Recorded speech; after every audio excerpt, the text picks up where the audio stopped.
Hello, how are you doing? Welcome to the channel. My name is Thomas and I'm a fourth year astrophysics student studying at the University of St Andrews. And a few weeks ago, I made a video talking about my New Year's resolutions for 2022. The point of telling you what my resolutions are is to keep me accountable, and this is part of that. So I'm going to tell you what I read last year, what I'm reading currently, and what I'm going to plan to read in the first half of this year, and why. So let's not waste any more time. What did I read last year? To my shame and the inspiration for this resolution, I actually only read 2 books last year. The first book is a popular science book, and it's right up my alley as an astronomer, and that is Space, 10 Things You Should Know by Dr. Becky Smethurst. This book, you will notice, is rather small. It is only around 120 pages. That's it as the hardback. So it didn't take me very long to read, and as an astrophysics student, I did know most of these 10 things. In fact, I knew all of them.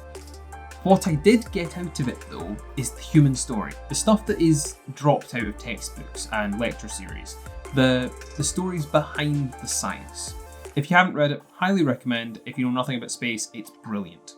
The other book that I read last year is the first volume of the Lord of the Rings trilogy, Fellowship of the Ring by JRR Tolkien.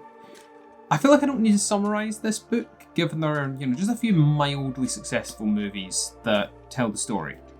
This book is brilliant. Very few would argue otherwise, I think, but it took me so long to get through. Now, don't get me wrong, it's amazing, and something I've always loved about Tolkien ever since I first read The Hobbit is his world building. Like, the universe he's created in Middle-earth is so rich and detailed. I love it. You can just get lost in it. The problem is that sometimes he gets lost in it as well, and it takes a while with just so much detail in the description. He can go on for so long, and there does reach a point where there's just maybe a little too much detail. I love it, but it's a slow go. So, what am I going to read this year? My aim is 12 books in 12 months at least. If I read more, then brilliant. I'm not going to pick them all right now. I've picked out around half of them. I've picked out 7 of the 12, so just over half. And yeah, it's only January, so I think that's reasonable. Before I get started on telling you what these books are, if you want to keep up with what I'm reading, maybe see if you have my thoughts on them, then in the video description below is a link to my Goodreads. It's not sponsored or anything, just where I'll be keeping track of how far through the books I am, because I lose bookmarks all the time, and I'll maybe put up a few short reviews as well as I finish some of these books. But enough about that. What are the books? Well, following on from Fellowship of the Ring, the natural progression is to go to The Two Towers, the second book in the series. Again, I don't think a summary is needed, but the short blurb of it is the Broken Fellowship are now progressing on their various paths to try and oust Sauron before he comes to power and regains the Ring of Power. I'm really excited to read this book. I love The Two Towers. The Battle of Helm's Deep is one of my favourite bits of the entire movie trilogy, and I really want to see how well they did the original source material justice, because it's amazing in the movies, and I want it to be just as amazing in the books, and I think it will be. I just need to try and not let Peter Jackson's movie adaptation colour my imagination of it too much. Which is a problem after you've seen a movie before reading the book. That's why I try and read the books first, but these 2 ages. For the next book, we jump over to Science Land, to a book that I thought I wasn't going to have for this video, but has arrived a couple of days early, and that book is Firmament, The Hidden Science of Weather, Climate Change, and the Air That Surrounds Us by Dr. Simon Clarke. It is fairly well known that I am a fan of Simon's work.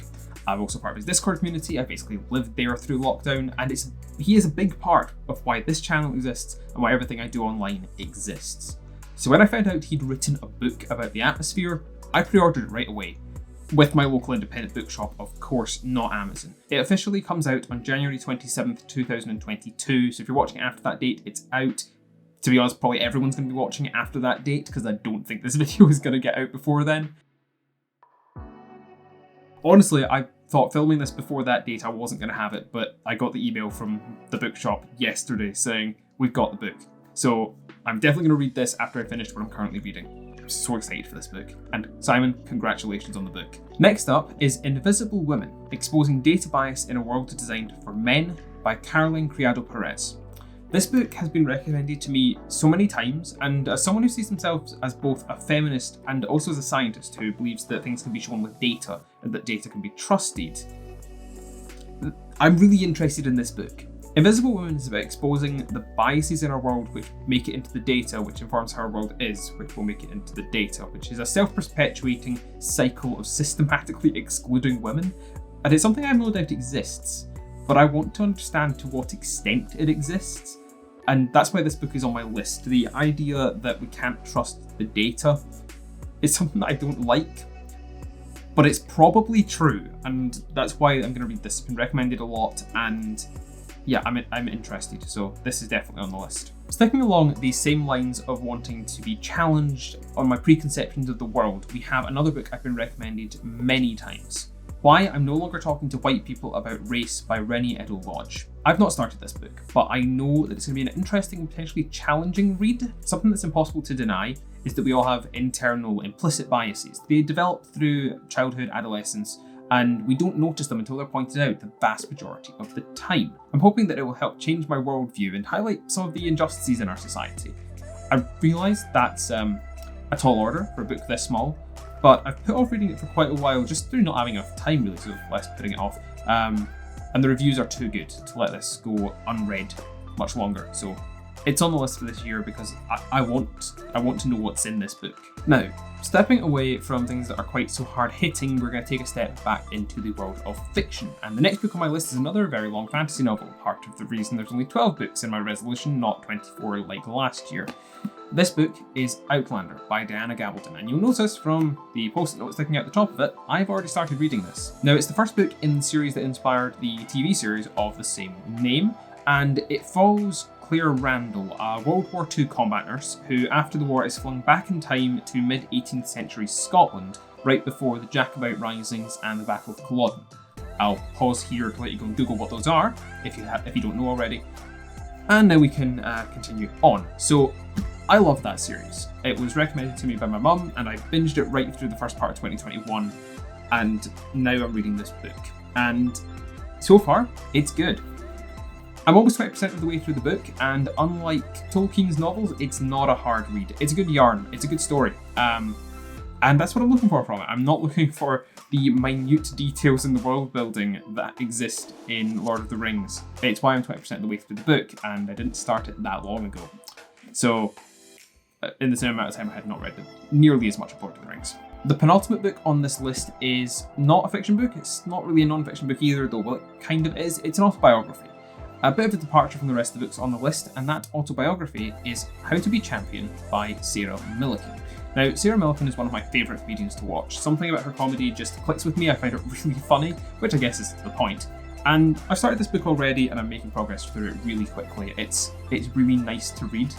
She's written it like she talks to an audience, and I've already found myself laughing at some of the chapters, which, honestly, in an autobiography by a comedian is exactly what you want. I've got most of the book still to read, but so far it is promising and a nice light read that I find really relaxing to just read a few chapters before I go to bed. Yeah, would recommend so far. And finally, the last book on my list, which is definitely getting read this year, is one which speaks to me as an astronomer. If you've been watching this channel for a while, then you'll know that I'm more into my theoretical, computational side of astrophysics, running simulations and such, rather than observing. But I do find myself drawn to Emily Levesque's book, The Last Stargazers. Like most on this list, I have not started it yet, but it builds itself as a story of what it's like to be a professional astronomer in the present day, travelling to the most remote areas of the world to get away from light pollution and adverse weather conditions, and to get above enough of the atmosphere to take these incredibly precise measurements with the aim of uncovering something new about our amazing universe. That sounds pretty damn promising, in my opinion. So, those are the first 7 books I plan to read this year.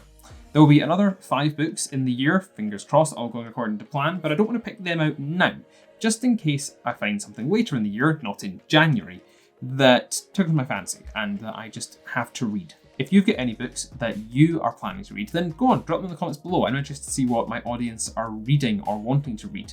Like I said, you can follow me on Goodreads, the link is in the description below. And while you're down there, why don't you subscribe and hit the bell icon so you don't miss any of my future videos, especially these keeping on top of my New Year's resolutions videos, because there's going to be more of them because I need the accountability. If you're looking for something else to watch, then maybe just stick around for another 10 seconds and see what YouTube has decided is great for you to watch. And all that's left for me to say is thank you very much for watching, and I hope I'll see you in the next one. See ya.